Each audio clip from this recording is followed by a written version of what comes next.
And we're back with Buzzin' with Bri and Ash on Afro Vibes Radio. Hey. And today we have a special guest with us. Mr. Mezzo Caleb, how you doing? Doing good, we're good. What's up, what's up, what's up? We're glad to have you with us today. Alright. How are you doing? Doing great. Alright, and who did you bring with you today? I brought my girlfriend, Misha. This is, Hey. we've been together for, we just made 3 months on the 10th. Hey, beautiful. Yeah. We're glad to have you as well. Alright, so we're just going to go ahead and get this started. Go ahead and tell us a little bit about yourself. I'm 19 years old from Houston, Texas. I've been doing YouTube for about a year, so that's kind of why I'm here. And I kind of met her not too long ago, about, I want to say 2-3 weeks ago. And we kind of talked about this, and I thought it was a really great idea. I just graduated high school in May. I'm in college right now, so I just finished my first semester in college on my marketing major. Yeah, so that's a little bit about me. If you want to know, it's like things I do. I'm an athlete. I played every sport in high school. I started YouTube the end of my junior year, or like, yeah, kind of like right before senior year started, and I kind of took a break off of it, which is like one of the main rules, like one of the first rules. Right. So that's kind of like my passion. I kind of feel like something I should do is YouTube and impacting people with, you know, my comedy, my humor, entertainment, as well as whenever I get bigger, you know, inspiring people to do better things. Okay, so how does the marketing, because you said you study marketing, yeah, how does that play into YouTubing? So with marketing, it's kind of just like, you know, whenever I'm on the business side of it, instead of being in front of the camera, when I'm behind the camera, that's where I meet people and talk numbers. So if I want to make some money with somebody, I collab and we talk about ideas, what's going to make us money. That's kind of like the main question. So like if I'm meeting a new person, whether it's at a barbershop, at a hair salon, tattoo shop, school, work, if I'm meeting a new person, the question, if they're interested in my YouTube channel and I'm interested in whatever business they're representing, the main question is how are we going to make money, or how are we going to gain from this. So that's kind of like the business side of it. So yeah. So as a businessman and you having a YouTube channel, how do you feel like your success can grow? Really, I feel like as exposure is what I'm really looking at this point. I have great confidence in myself, and I look forward to meeting new people as far as like getting better, and like as far as like the successes, like you said. I mean, with 800 plus followers, excuse me, and over 2,000, 20,000 views, that's quite heavy. Yeah. So actually, just now, like with the views, I surpassed a little bit over like 25 or 26,000 views overall on the whole channel. And that's really small compared to like other YouTubers, of course, but I'm always grateful if I can accumulate 800 subscribers. How many people do you think can fit in this room? Max, like, you know, I want to say like 15, 20 people at the most. So if you put 800 people in a room and you got them following you, watching your video, your content, not too many people on Instagram have 800 followers. So if you can get that on another platform, that's pretty big. So, and I look forward to expanding that, because I know a lot of people might not have the kind of visuals of like watching somebody who can help them. Like maybe they want to do YouTube, but they're discouraged. Right. But I feel like if I make a big enough impact on their life, and as far as comedy, I can reach out to them. Like they might be in a dark place and they might say, hey, like your videos actually take me out of my dark spot when I'm bored or tired, or, you know, like going through something. And then if they have a passion, I want to be able to impact people with that. You know, as far as like followers, you know, I don't chase followers as far as like, you know, I just want to have clout. You know what I'm saying? I want to have this many people following me just to say I did it. No, I want to actually take those people that follow me and have them make a difference with their life. Because I tell people, I'm not even a big YouTuber, I'm just local, and I tell people that I meet, like, you can do it. Like, you know, you just have to be dedicated enough to make that move as far as taking yourself, you know, to the next step. So who inspired you? A lot of people. Top three. Top three, like as far as YouTubers, I mentioned to her that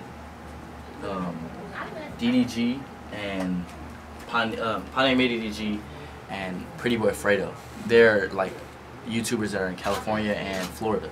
So they started YouTube when I was in like maybe like 7th, 8th grade, even before that, and that kind of like made a big difference on my life, because I saw the comedy in them. And before I even made my first video on YouTube, I told my brother, I sat in the room and I told him, like, hey, I want to be a YouTuber. I want to do that. And he was like, you funny enough to be on YouTube because I feel like you have the natural personality to do it. So I said to myself, like, okay, well, I'm going to do it. So my first video, as far as like what inspired me, I took their video, put it on my TV, and I watched him. I watched his intro. And I said, okay, so if I want to be a YouTuber and I want to do this, I got to have the same personality, if not better than his, the way he interacts with the TV. Because they talk to the camera. They're in a room with just the camera looking at them, and they talk like they're talking to you. Yeah, so like I sat in front of the camera and I did it the first time, and I was like, hey YouTube, what's up? And they sounded kind of weird. I was like, what the hell am I doing? So I was like, okay, so I'm gonna do it again. And I was like, what's good YouTube? It's your boy Mezzo Caleb. And I tried that, and I replayed it. And I was like, oh snap. I was like, I did that. I was like, okay, I did that. So that is what hit me, seeing my reaction of doing it. And I can do it in my sleep now. Like, I have that natural personality. If somebody say mock an intro without even without even doing a video. So if I was here with y'all and I was doing a video with y'all, I would say, what's good YouTube? It's your boy Mezzo Caleb, and I'm back with another video. Today we had an interview at Afro Vibes Radio with my girlfriend Misha, Ashton, and Bri. And we're here and we're doing an interview. Like, that's how I have it natural. So like I have that natural, like I can improv. So I can do everything on the spot. So like I can act like I was a host asking y'all questions if I really wanted to, but this is something new. I've actually never done an interview before. Nobody's ever interviewed me. I'm always the one asking questions. Right. So, yeah. So tell me about your name, Mezzo Caleb, on YouTube. What is Mezzo? Because I'm wondering. It's very catchy. Like when I saw it. So Mezzo is something personal to me about music. So back in middle school, I had a big passion for music. I was in band. I joined a little band in 6th or 7th grade. It was like 6th grade, yeah. And they told me, pick your instruments. Pick the instrument. Saw a shiny little trumpet. Picked that in 6th grade. I was just like, yeah. So I played the trumpet, yeah. And I've played trumpet since 6th grade. So I've played it for about 7 years now, and I still can play it now. If you hand me a trumpet, I can still play. So that I fell in love with music 6th grade after I played and heard the sound that you can make on it, and I was just like, damn, I love music. So mezzo is a term that was used in music as a sense of volume. So it stands for medium loud if you use like mezzo forte. But most people kind of clown me in high school, and they was like, oh, you medium Caleb, like what is that? Like you playing, you clowning. Yeah, so they was like, you medium, and I was like, nah, that's not what it is. And I was like, if you want me to explain, watch my videos. So I explained it on a YouTube video. Mezzo is a term of music, it's a Latin word, but it's pretty important to me because it represents music. Like when you see names on YouTube, you don't see foreign names. You don't see foreign words that are put into a YouTube name. So when people come across it, they see Mezzo Caleb. What is Mezzo? Like, let me click on the video to see what it is. Like, you might come across it and you'll see an Instagram name, Mezzo Caleb. Like, what is that? What is a Mezzo Caleb? Right. So that's what they often ask, which is what they don't realize is that that's just a fishing hook. You see Mezzo Caleb, got you. And I'm reeling you. Yeah, let me check out what that is. Yeah, right. So they gonna look and they gonna ask questions. So that kind of like plays a big part in my YouTube channel is the name, because I want to be able to reel somebody in without them even seeing me first. Yeah. The name is the start. But because I can definitely tell from like even without all the extra like the Mezzo Caleb in the name, you're definitely naturally like a very vibrant person. Yeah, like, appreciate it. Thank you. Most definitely. And I know Ms. Misha was all like, yes, that's from there. Yes, and I love that. So what do you feel like you can do from now? Like, what can you do better with your YouTube channel? What do you plan on doing? Consistency. Consistency is probably one of the biggest things and the strengths of YouTube. I have a pretty tight schedule. I work 2 jobs and I'm in college. Ooh, so that kind of like plays a big part in YouTube is consistency, because in the YouTube world, as long as you upload videos, they're gonna get views. Yeah. Right. No matter if you upload a video 5 years ago, 10 years ago, it's gonna get views. Somebody gonna come across it. Somebody gonna come across it. It's just I make every video in the sense of, oh, this video is gonna get 1 million views, because I know once that first video hit, then they all go follow. All it takes is one person. Yeah, and literally all it takes is one person to see it and share it. And then all it takes is one video to set your life up. I've seen it happen multiple times. a guy on YouTube I seen, which kind of gave me the good idea to make all my content strong and good. I don't just put out whatever content. I put out strong content that I can see that, oh yeah, I can see this getting 1 million views or 100,000 views, because I always have that vision of whenever it does blow, these are the videos that'll take off. So is there like a central theme to your videos? Entertainment and comedy. So actually last Friday I dropped a prank on her. I did a fart spray prank. It's like this thing called liquid ass.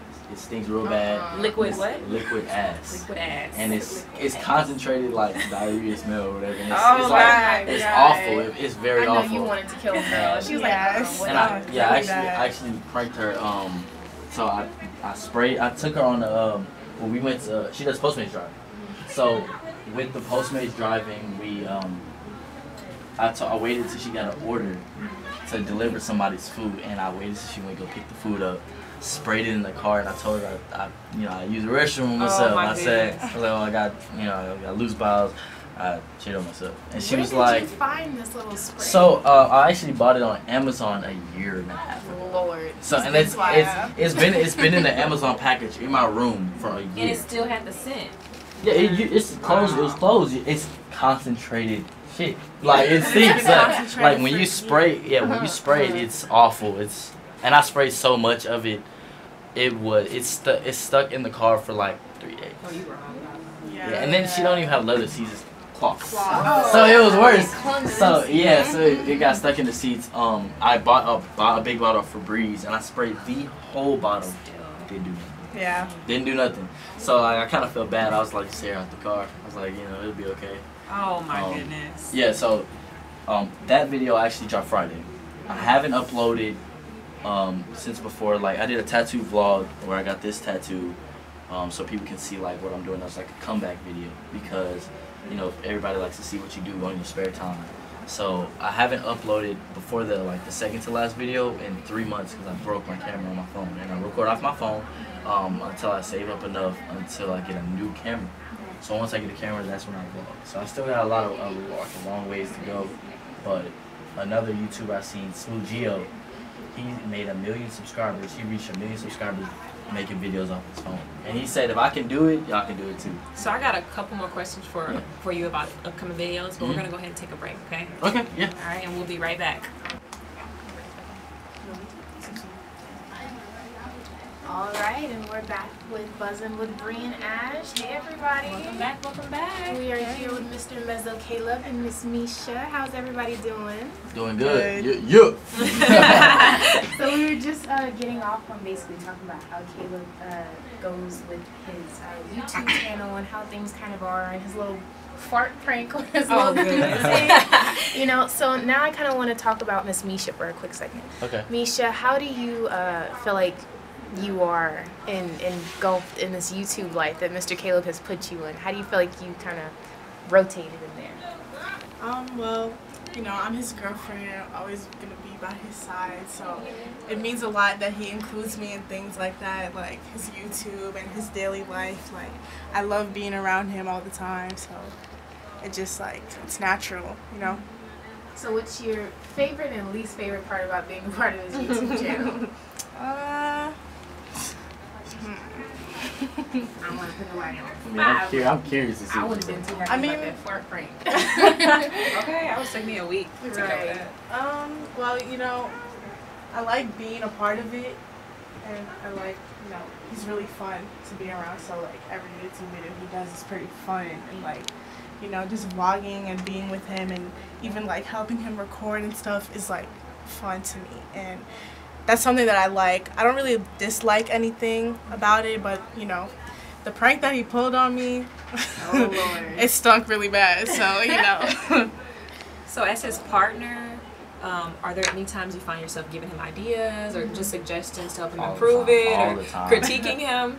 I mean, yeah, there's always room for improvement. There's always bridges that you have to burn to create new ones, and so whatever I see that I wouldn't like, I would help him and just point it out, and we just progress on top of each other. Like, progression is key. Does he take the criticism well if you do? Yeah, he's really I'm supportive. I'm always open to criticism. Like, I take constructive criticism very well. Like, I'm never a negative person. Like, you won't find me talking to someone new and be like, I don't like what he said. Like, no, because I know that I'm not perfect. I know. Yeah. I'm very aware of that. So, like, if somebody says, hey, I think you can do this better, I'm listening. Yeah, he's very open-minded. So, like, he just takes everything that comes to him and, puts it into his own way and sees, Yeah. So, with that being said, the first 6 months of me being on YouTube, I gained, like, I want to say, like, 400 subscribers or, like, somewhere around there, like, in the first 6 months. Yeah. And, like, they always say the first 100 you get is the hardest. I got that in 2 weeks. And that was just at school. I put out 2 videos, and I did a prank on my mama. What kind of prank was it? Tattoo prank. I got tattooed. I wasn't even supposed to get it, but I'm not gonna put nobody on the spot. Yeah, they got these on the inside of my arm. Got this one, and I got a chest piece all across my chest. Oh, Lord. I got all of that done with my brother's ID. And at the time he was 19 or he was about 20. He turned 20, so I used his ID. And I just booked it on the little iPad, and I got 3 tattoos in 2 weeks. And I hid them from my mom for almost a month, for about 3.5 weeks. Set up a camera in the living room, and I called her, and I told him, he's an artist. So I told her he drew them on. And I said they were fake. Did that for a YouTube video. It's almost at 1,000 views. It's like 990 or like 995, something like that. It's almost at 1,000. Is that your highest viewed video? Oh no, my highest viewed video is almost like 1,700 views. Dang. It's almost 1,000. So like, I do like public interviews where I ask people like funny, awkward questions. I like to those. see. Yeah. So I actually really like doing them because you get people on like unexpected questions. I can actually ask y'all one of them like once I like finish like talking about that. But yeah. So. Yeah, that's pretty much like the constructive criticism. I take that very well. So, are there any comments that you've received on videos that kind of didn't sit well with you? Because I know people say things on YouTube, but that's got to be expected. But like, you never got to the point where you would. Oh, no, I know you can disable comments. I've seen it on plenty of videos. Oh yeah, I don't have any issues with that. If somebody don't like it, then I don't complain, because at the end of the day, they still watch my video. You get that view. And yeah, exactly. And they watch the whole thing just to have something to say. And if they comment on it, that means they had to sit there and think about, like, what do I want to say to this dude's video? So that means he actually sat there and spent his time watching my video. So like, I kind of look at everything in a positive way. And 9 times out of 10, they share it and put a comment at the top. So. Yeah. Right. And like, I've gone through my comments plenty of times. I've never gotten too many negative comments, but some people will be funny and they'll try and be anonymous. But literally, they know I can see everything on my profile. And like, they dislike the video, or if they make a bad comment on a fake account, I can see where that account came from. Because I have a program on my computer that shows where all that information, comes from. So the worst comment I've gotten was like, somebody watched one of my videos that actually did like the 3rd highest views on my channel. It was like, this is like the worst 20 minutes I watched in my life. But you watched it. Yeah, and I'm like, and I was like, and I liked his comment actually. I put a like on it, and I didn't respond to it. Yeah, so like, I wouldn't feel discouraged that he didn't like it, or if he says the worst 20 minutes. I'm like, well, that's 20 minutes that I'm getting credited for. So I'm not gonna be too mad at you. So I was like, if you don't like it, watch the next one. Maybe the next one will sit right with you. But at the end of the day, they're still coming back. And made for everybody. Yeah, so and I try to, include every category, and that's what I'm doing. Like, as far as future videos, I have some big videos that are gonna branch out to a lot of different categories and help people. Like, it helps connect everything. Like, I'll make sure I get like athletes and people who can cook, like chefs and culinary, because I actually was in culinary. I graduated distinguished in culinary arts. You are multi-talented. Right. Yeah, I did everything. Well, that's in high school. That was my next question. Like, you don't have a target audience, you just... So, my target audience that I try to find people similar to me. Like, I find videos that I like for my demographic. I try and find videos for the age range of like 13 to 30. So that age range. Yeah, so I try and cater to them because they run YouTube. Kids are on YouTube. I have two little nieces. They watch YouTube. One is 2, one is 5. They know how to use YouTube just as good as me. And if they can use YouTube, then that means that somebody my age can too. And if they can find, like, my niece found one of my videos on YouTube and was like, oh, that's Uncle Caleb. And she saw it. And she told me, she was like, this is you, this is you. So if they can find it, then I know somebody else can. So I try and make my videos as best as possible to cater to multiple audiences and even older people, because I know some things that might be funny to y'all or to her or to him or to me, it might not be funny to somebody that's in their 50s or 60s. And also my family watches my YouTube too, so I kind of like... Do you keep it filtered? You know what I'm saying? Well, recently I got a new program with editing, and it helps me like censor cuss words. So like censoring is also a big deal, because if you do a channel that's I think it's like a family channel, or if you put it where it's catered to like kids and adults, you have to censor certain audio or they will disable your money. They will snatch your money. So they do that, yeah. So if you like, if you say like 3 or 4 cuss words that are in a time span of like 30 seconds to a minute or a minute 30, if you say a lot of cuss words in that, they'll say, oh, this is too much profanity in this video, boom, demonetized. YouTube seems very strict on how they go about this, because I know that there's a lot of more adult YouTubers doing what they do, but it's like a kid that just opens Christmas presents and gets $8 million. Yeah, so they're really strict on certain things. Like the biggest complication that I had was music, because the smallest amount of music, I try to use like instrumentals and stuff that's not copyrighted, because they there's a new guy that's the head of the music production in YouTube. He changed the YouTube laws. So if you use a song that's owned by me, if you use it without my permission, I automatically get money from it. Well, that shouldn't be too hard considering your brother makes music, right? Yeah, my brother actually does. The hookup. Yeah, so he actually makes music, and I'm trying to get him to make like a set of playlists that I can choose from. I can make videos. That too, like a yeah. That would be kind of like something that sticks with my channel. We're still working on that. That's kind of like, you know, like I want to say like 2020 stuff. That's dope. So that would be super. Yeah. Dope, So, that's probably, music is the biggest thing, because I finished videos that it took 2-3 days to edit, because like certain things just don't sit right, and I just gotta keep going through the video, rewatching it just to make sure it looks right. And I'll put it on YouTube, and YouTube will be like, oh, you have 2 copyright infringement, or like, and I'll be like, ah. And so I'll finish does that the video. Hinder your videos? Like, can certain people not see it, or what? So basically, the way that they do it now is that if you get a copyright claim on your video, they put their ads on your video.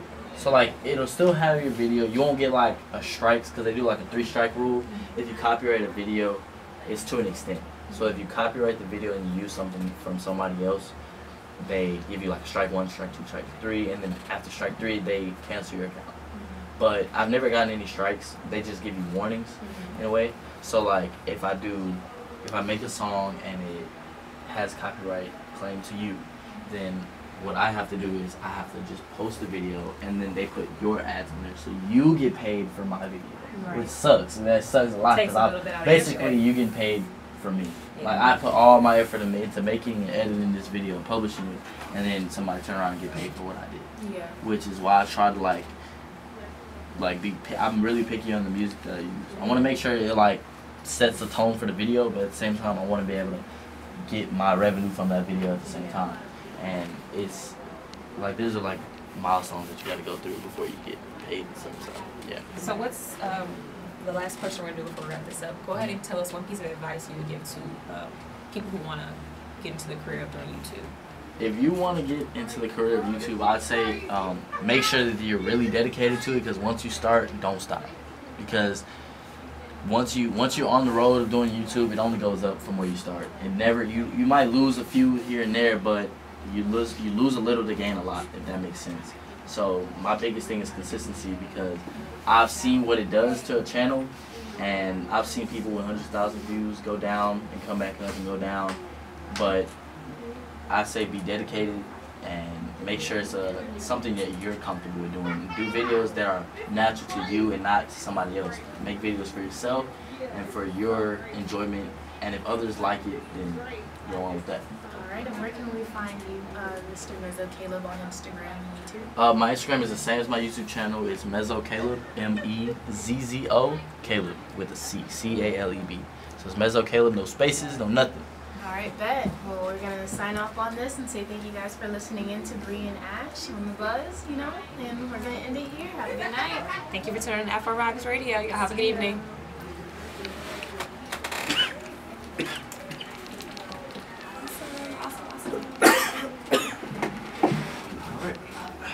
And you're good for work. I'm just